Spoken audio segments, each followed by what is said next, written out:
Semuanya berawal malam itu ketika aku, Dima, pulang ke apartemen 2 kamar kami di pinggiran Almaty, tempat aku tinggal bersama istriku, Katya, dan ibunya, Svetlana Viktorovna. 3 tahun pernikahan, masa di mana rasanya kau sudah mencoba segalanya di kamar tidur, dari lilin romantis hingga eksperimen spontan setelah sebotol anggur yang dibeli di kios terdekat. Tapi malam itu, Katyaku, dengan senyum licik dan lesung pipinya, menyarankan sesuatu yang hampir membuatku menjatuhkan tas belanjaan. Dia berdiri di dekat kompor, mengaduk pilaf, aromanya memenuhi seluruh apartemen, ketika tiba-tiba dia berkata, "Dima, biarkan aku mengikatmu dan menutup matamu." Untuk apa itu? Aku menyipitkan mata, menendang sepatu ketsku di ambang pintu dan melemparkan jaketku ke sofa tua. Yah, ini akan menyenangkan. Jangan merusak kesenangan, setuju. Dia mengedipkan mata, dan ada sedikit misteri dalam suaranya, seolah-olah dia memiliki sesuatu yang lebih dari sekadar permainan. Aku mengangkat bahu. Katya selalu punya cara untuk membuatku bersemangat. Setelah seharian di kantor memperbaiki komputer, aku ingin sesuatu yang berbeda dari rutinitas. Ia membawaku ke kamar tidur, tempat wallpaper bergambar bunga daisy yang kami pasang setelah pernikahan masih terpasang di dinding. Dengan cekatan ia mengikat tanganku ke kepala ranjang dengan ikat pinggang kulit tua yang biasa kami gunakan untuk koper. Ia menyampirkan syal sutra di atas mataku, syal yang sama yang diberikan ibunya untuk pernikahannya, bersulam bunga dan beraroma lavender. Dan aku akan menutup mulutmu dengan lakban, ia terkikik, sambil mengambil lakban dari laci lemari. Kalau tidak, Svetlana Viktorovna akan mulai mengeluh lagi tentang kami yang berteriak-teriak seperti di pasar. Ya, kami tinggal bersama ibu mertuaku. Svetlana Viktorovna, 40 tahun, tetapi dengan penampilan yang membuat pria di jalan terpikat dan pedagang pasar memberinya diskon. Ia tinggi, dengan bentuk tubuh yang tegas seperti Katya, hanya sedikit lebih berisi, dan kepercayaan diri yang matang di matanya membuatku merasa seperti anak laki-laki. Terkadang aku mendapati diriku berpikir bahwa ia dan Katya seperti saudara perempuan. Hanya ibu mertua saya yang tampaknya tahu rahasia yang belum diketahui istri saya. Tinggal serumah dengannya tidak mudah. Terkadang dia menggerutu karena kami menonton serial TV terlalu keras, terkadang dia memberi isyarat bahwa sudah waktunya kami pindah, terkadang dia meninggalkan catatan di dapur meminta kami untuk membuang sampah. Tapi secara keseluruhan, kami akur. Dia bahkan terkadang mentraktir saya ceburek khasnya, yang mustahil untuk ditolak. Oke, siapkan perlengkapanmu, gumamku, sudah mengantisipasi sesuatu yang menarik, meskipun terlintas di benakku bahwa ini mungkin hanya salah satu lelucon Katya. Katya pergi, membanting pintu, dan aku mendengar langkah kaki di lantai parket yang berderit. Semenit kemudian, aku mendengar suara gemerisik seseorang memasang kondom padaku, lalu dia menindihku, tetapi ada yang salah. Gerakannya berbeda, ritmenya tidak biasa, bahkan napasnya lebih dalam daripada Katya. Aku menegang, mencoba memahami apa yang sedang terjadi. Jam di dinding berdetik, menunjukkan pukul 2 pagi. Siapa lagi yang mungkin ada di apartemen era Khrushchev kami? Hanya kami bertiga. Tangan terikat, mata terpejam, dan dia hanya mengerang pelan, seolah sengaja agar aku tidak mengenali suaranya. Mereka telah merencanakan semuanya dengan cerdik, terlintas di benakku. Tapi mereka tidak memperhitungkan satu hal. Aromanya. Bukan aroma bunga Katya yang ringan, tetapi sesuatu yang tajam, dengan sentuhan cendana. Aku memberikan parfum ini kepada ibu mertuaku untuk ulang tahunnya, memilihnya di duty free saat penerbangan kami ke Turki. Jantungku mulai berdebar kencang. Mungkinkah itu benar-benar Svetlana Viktorovna? Atau aku sudah gila? Pikiranku kacau, tetapi aku memutuskan untuk tidak menunjukkannya. Jika itu Katya, dia jelas mencoba menjebakku. Jika itu ibu mertuaku, maka itu cerita yang sama sekali berbeda. Sekitar 20 menit berlalu, dan aku tidak bisa menahan diri. Dia langsung menghilang, seolah-olah larut dalam kegelapan, dan tak lama kemudian Katya kembali dan mulai melepaskan tali, menyesap sesuatu pelan-pelan. Jadi, Dimkah? Keren, dia terkikik, merapikan rambutnya dan melemparkan jilbabnya ke meja samping tempat tidur. Aku menariknya mendekat, menatap langsung ke matanya. Apakah itu ibumu, atau apa? Ya, kau bercanda.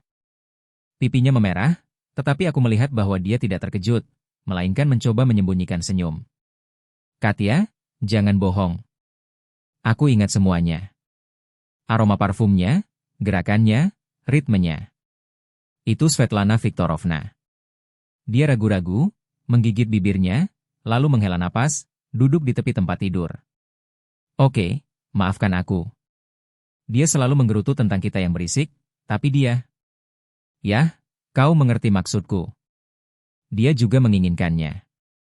Kupikir kau tidak akan menebak dan kita hanya akan bersenang-senang. Serius? Kau bisa saja mengatakannya. Dia cantik. Aku mengedipkan mata, berusaha tetap tenang, meskipun di dalam hatiku bergejolak dengan campuran keterkejutan dan kegembiraan. Dan kau tahu, rasanya bahkan lebih baik dari biasanya. Mungkin kita harus melakukannya lagi? Katia menatapku dengan sedikit terkejut, lalu tertawa, menepuk bahuku. Kau tidak keberatan? Oke, aku akan memikirkannya. Hanya saja jangan terlalu agresif, Dimka. Malam berikutnya, semuanya terjadi lagi, tetapi dengan sentuhan baru. Kali ini, dia atau mereka lebih berani. Gerakan mereka lebih percaya diri, erangan mereka sedikit lebih keras, meskipun mereka masih menyembunyikan suara mereka. Aku berbaring di sana, mencoba mencari tahu siapa itu, tetapi aroma cendana kembali mengungkap identitasnya. Pagi itu, saat sarapan, Svetlana Viktorovna dengan cermat menghindari tatapanku, menuangkan teh dengan tangan gemetar. Dia mengenakan jubah biru favoritnya, yang membuatnya tampak lebih muda. Katia terus melirikku dengan licik, seolah menguji kata-kataku. Aku tetap diam, tetapi di dalam hatiku bergejolak. Aku tidak bisa berkonsentrasi pada pekerjaan hari itu. Gambaran malam, aroma cendana, dan bisikan-bisikan berputar-putar di kepalaku. Aku bahkan menumpahkan kopi di keyboard, yang membuat orang tertawa. Aku sedang mengisi piring. Svetlana Viktorovna tersipu ketika aku menatapnya, dan aku mendapati diriku menantikan malam itu dengan kegembiraan kekanak-kanakan. Terkadang saat makan malam, dia tanpa sengaja menyentuh tanganku saat memberikan piring, dan aku melihat matanya berbinar.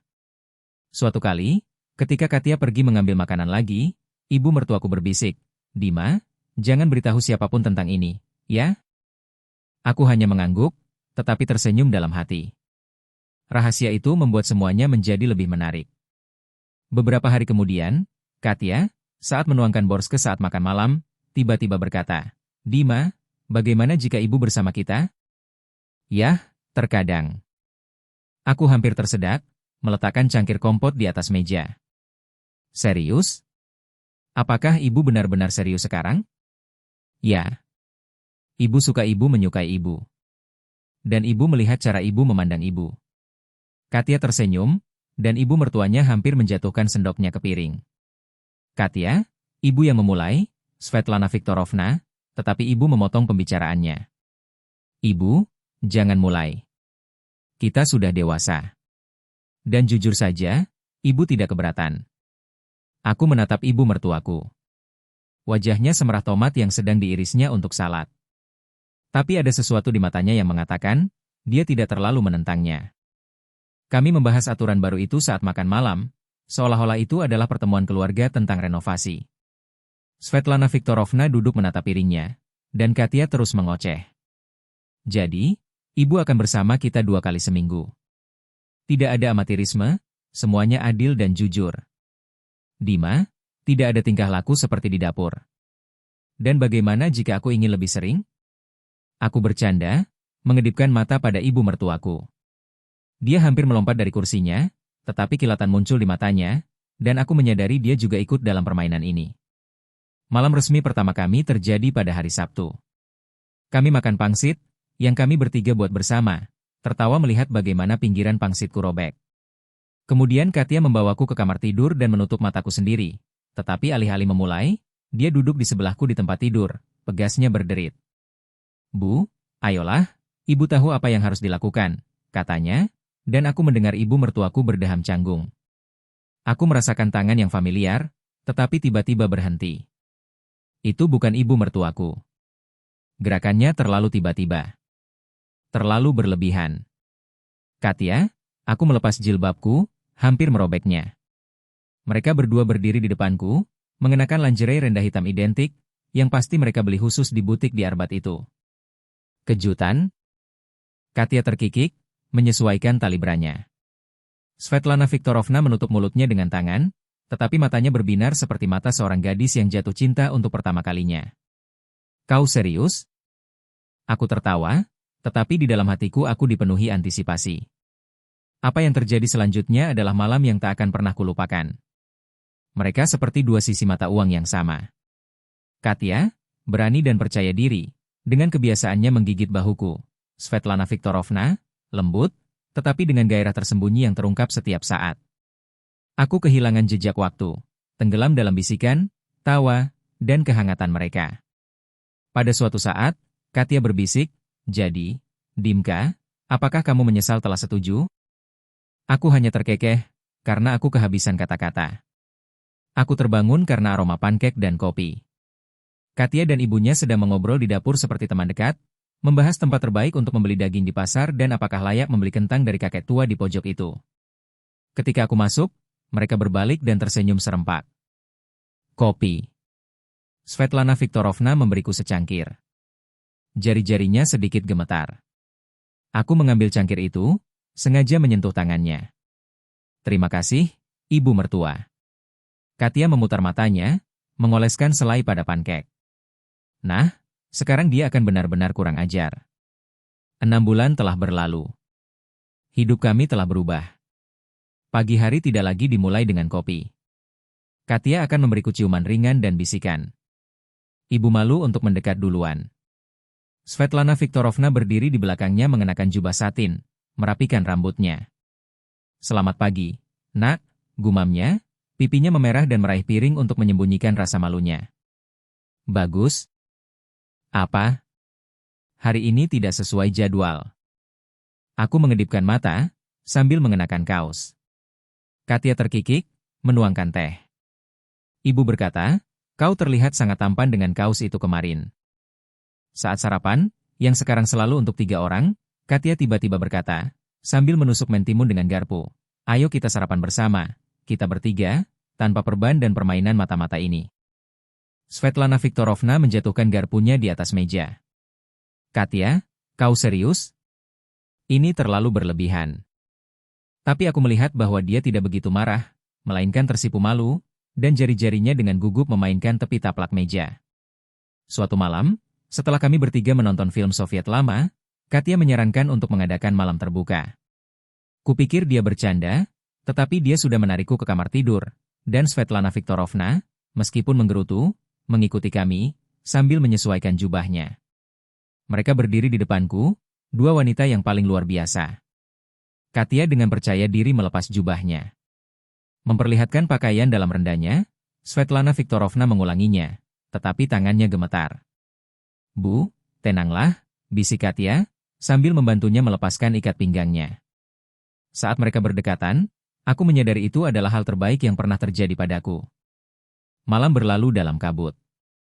Tawa, bisikan, momen kelembutan dan gairah. Kami berbicara, bercanda, dan pada suatu saat Svetlana Viktorovna melepaskan rasa malunya, mengulurkan tangan kepadaku, dan matanya bersinar. Di pagi hari, aku berbaring di tengah tempat tidur besar. Katya menempel di sebelah kiriku, Svetlana Viktorovna di sebelah kananku. Ibu mertuaku adalah orang pertama yang membuka matanya. "Dima," aku memulai, tetapi aku mencium keningnya. "Semuanya baik-baik saja. Kita adalah sebuah keluarga." Katya terbangun, melihat kami dan tersenyum. Sambil bangkit. "Nah, Bu, sekarang kita resmi berbagi." Itu.